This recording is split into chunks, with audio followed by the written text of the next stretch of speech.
E aí, meus amigos? Bom ou não? Esse é um canal de política e aqui a gente comenta política com humor sempre que possível.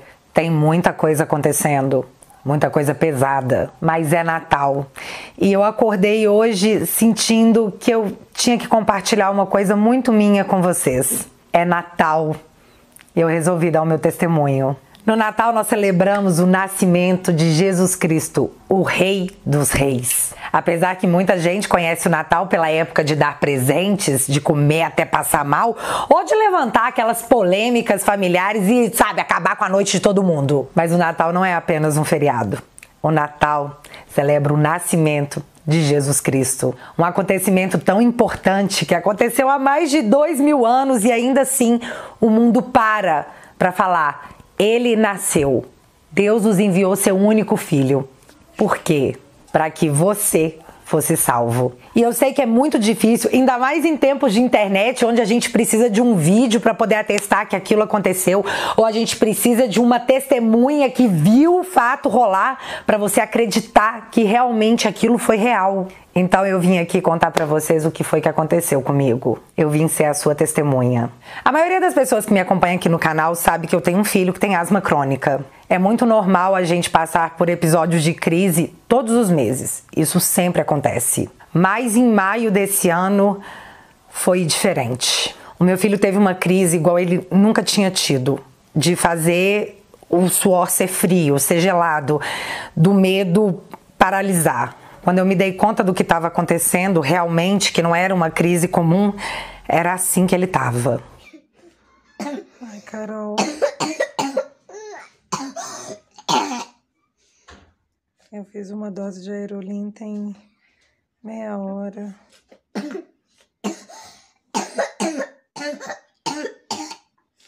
Ele com muita dor. A crise dele de tosse tinha intervalo de 15 segundos. Então imagina você ter uma tosse persistente que para por 15 segundos, volta, 15 segundos, volta.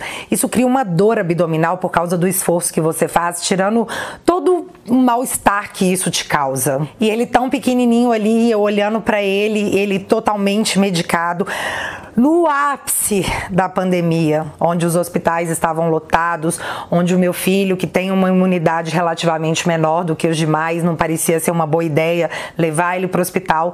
Eu liguei para a médica dele e a gente decidiu fazer isso em casa, seria o melhor para ele. Ele estava totalmente medicado. Tudo que poderia ser feito por ele num hospital estava sendo feito na minha casa com acompanhamento da médica dele, doutora Carol, muito obrigada.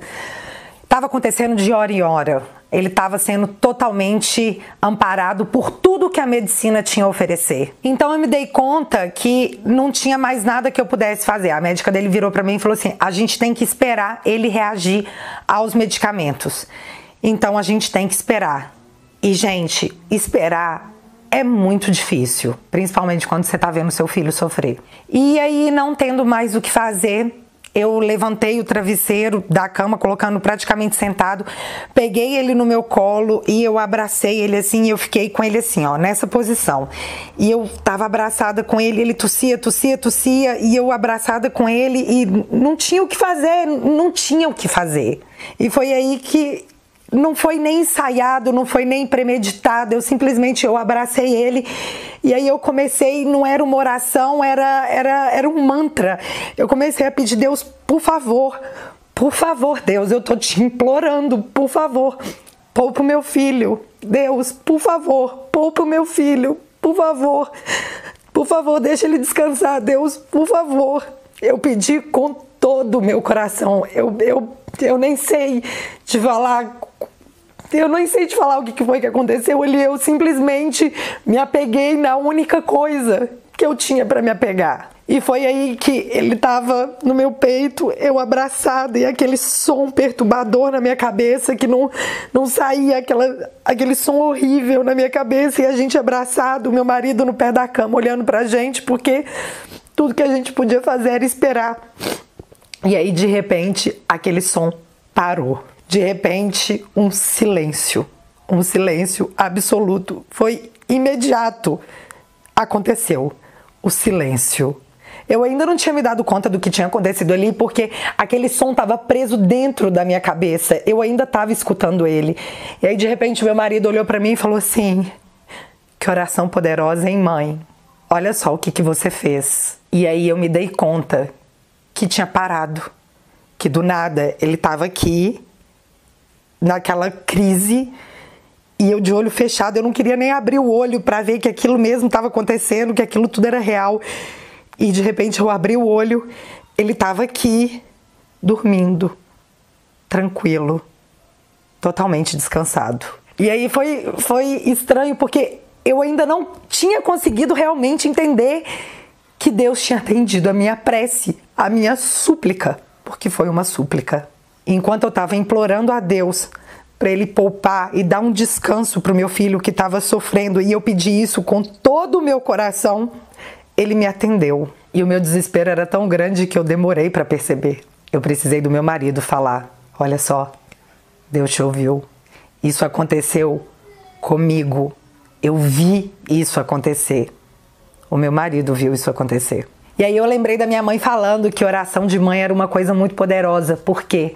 Porque ninguém ama você como a sua mãe. Eu sei que pai é pai, mas mãe é mãe. Você saiu de lá de dentro. É um pedacinho, é uma extensão do coração da sua mãe, acredite. E aí eu comecei a me perguntar, sabe, desde que isso aconteceu, como que Deus conseguiu dar o seu filho pra gente sabendo tudo que ele ia passar? Como que ele conseguiu ver isso acontecer e não ir lá e falar: para de fazer isso, chega! E aí é fácil de entender quando você percebe que não só Jesus é filho de Deus, todos nós somos. Todos nós somos filhos do Senhor, e Ele passou por aquilo. Ele viu o que nós fizemos com o seu filho, porque Ele nos amava. Deus te ama.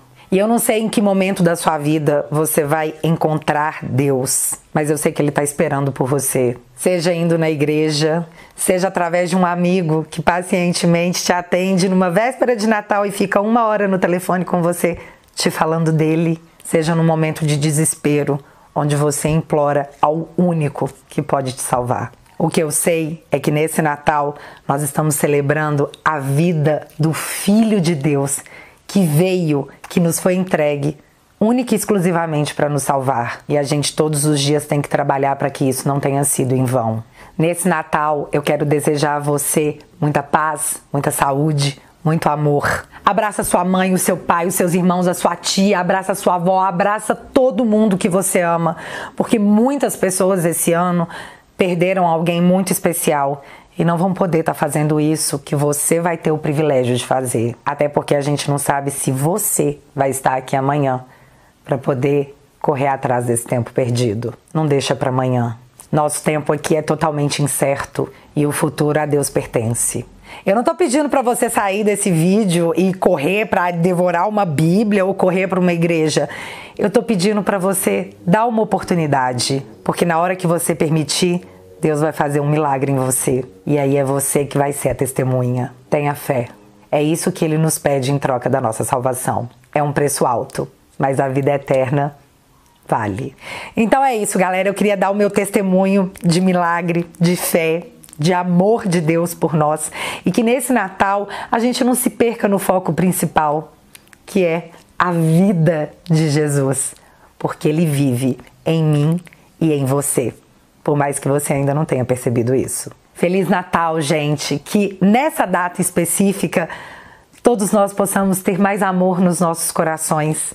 É tudo que eu desejo e é tudo que a gente precisa. E é isso. Fiquem com Deus e a gente se vê no próximo vídeo.